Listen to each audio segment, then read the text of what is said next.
여러분 안녕하세요. 찾아가는 새벽기도 시카고 예수사랑교회 조선영 목사입니다.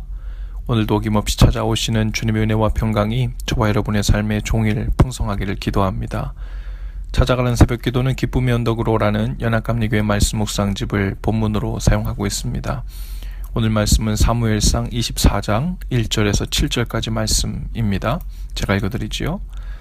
사울이 블레셋 사람을 쫓다가 돌아오매 어떤 사람이 그에게 말하여 이르되 보소서 다윗이 엔게디 광야에 있더이다 하니 사울이 온 이스라엘에서 택한 사람 3,000명을 거느리고 다윗과 그의 사람들을 찾으러 들염소 바위로 갈새 길가 양의 우리에 이른즉 굴이 있는지라 사울이 뒤를 보러 들어가니라. 다윗과 그의 사람들이 그 굴 깊은 곳에 있더니 다윗의 사람들이 이르되 보소서 여호와께서 당신에게 이르시기를 내가 원수를 내 손에 넘기리니 내 생각에 좋은 대로 그에게 행하라 하시더니 이것이 그날이니이다 하니 다윗이 일어나서 사울의 겉옷자락을 가만히 베니라.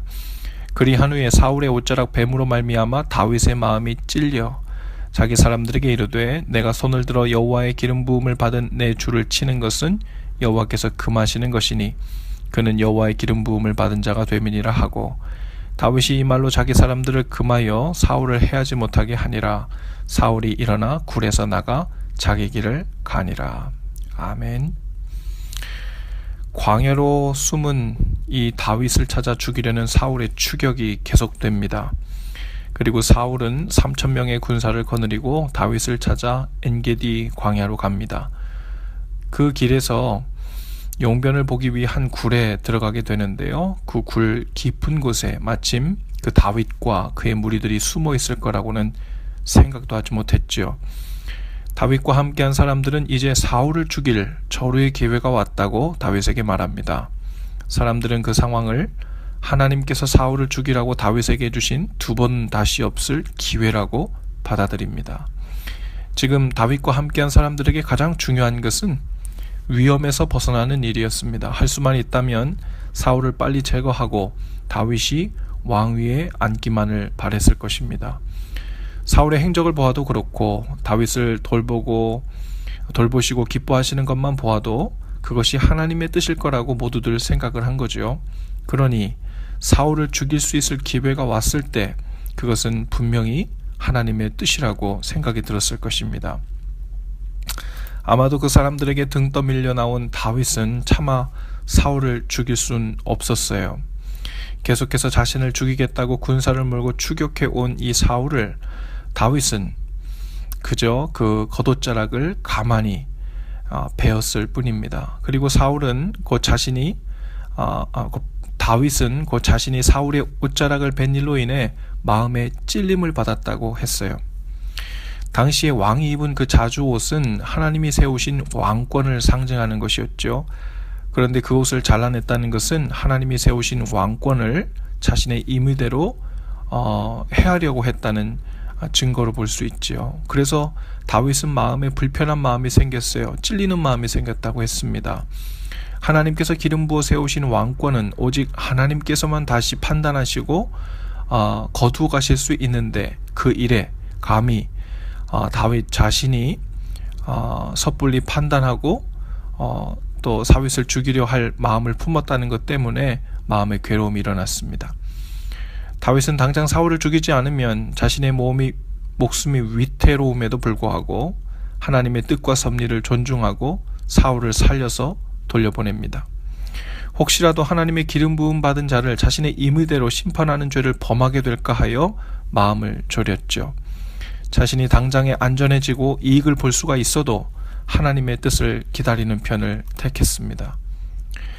다윗은 이렇게 항상 자신의 유익과 안일함을 먼저 구하지 않았죠. 다윗을 따르던 사람들처럼 자신들이 원하는 것과 맞아떨어지는 비슷한 상황이 발생하면 그것을 명확한 하나님의 응답이라고 섣불리 갖다 붙이지 않았습니다. 그 일이 과연 하나님께서 기뻐하실 만한 일인지 아닌지를 아주 조심스럽게 그리고 두려운 마음으로 살폈지요. 다윗이 바로 그런 마음을 가졌고 있었기 때문에 하나님이 다윗을 기뻐하셨습니다. 심지어 다윗이 먹는 그 마음들이 내 마음과 동일하다, 합한다 이렇게까지 말씀하셨죠. 오늘 저와 여러분도 다윗처럼 이 문제 해결이나 위기 탈출을 하려는 생각보다 우선해서 조심스럽게 주님의 뜻을 살필 수 있기를 바랍니다. 하나님을 사랑하는 사람은 내가 이 일을 하는 것이 죄일까 아닐까를 먼저 묻지 않습니다. 오히려 어떻게 하는 것이 하나님을 기쁘시게 하는 것일까를 질문하는 사람이 바로 다윗처럼 주님의 마음에 맞는 사람이죠. 하나님을 기쁘시게 하려는 마음보다 우리가 원하는 일에 마음을 더 두다 보면 다윗을 따르던 무리들의 의견처럼 잘못된 일에 그리고 인간적으로 기울어지게 됩니다. 어찌 보면 그것이 꼭 틀린 것은 아닐 수도 있지만 그렇다고 하여 하나님을 기쁘시게 하는 마음은 아니었지요. 우리가 붙들고 살아야 할 마음은 너무 큰 죄를 짓지 않고 사는 것이 아닙니다. 주님을 기쁘시게 해드리는 일이죠. 오늘 하루 만나는 모든 상황 속에서 하나님께서 기뻐하실 일들을 택하여 말하고 행동하고 반응하실 수 있기를 바랍니다. 그것으로 주님께 기쁨이 되어드리는 복된 삶을 사실 수 있기를 주님의 이름으로 축복합니다. 기도합시다. 주님, 오늘 우리로 하여금 주님을 기쁘시게 하는 일에 마음을 모으게 하옵소서. 그래서 우리도 하나님을 향해 다윗과 같은 순전한 마음을 갖고 살게 하옵소서. 다윗처럼 하나님을 두려워하는 마음을 주시고 존중하며 기쁘시게 해드리는 하루하루가 되도록 성령님 우리에게 지혜를 주시고 영적인 민감함을 주시고 또한 주님의 마음을 허락해 주옵소서. 예수님의 이름으로 기도합니다. 아멘. 여러분, 오늘도 예수 사랑으로 화이팅입니다. 내일 아침에 다시 찾아뵙지요. 참고로 제가 어제 월요일부터 목요일까지 한인연합감리교회 총회 참석차 LA에 와 있습니다. 시차가 있어서 아침 새벽기도 말씀을 업로드하는데 약간 차이가 있을 수 있음을 양해 바랍니다. 내일 아침에 다시 찾아뵙지요.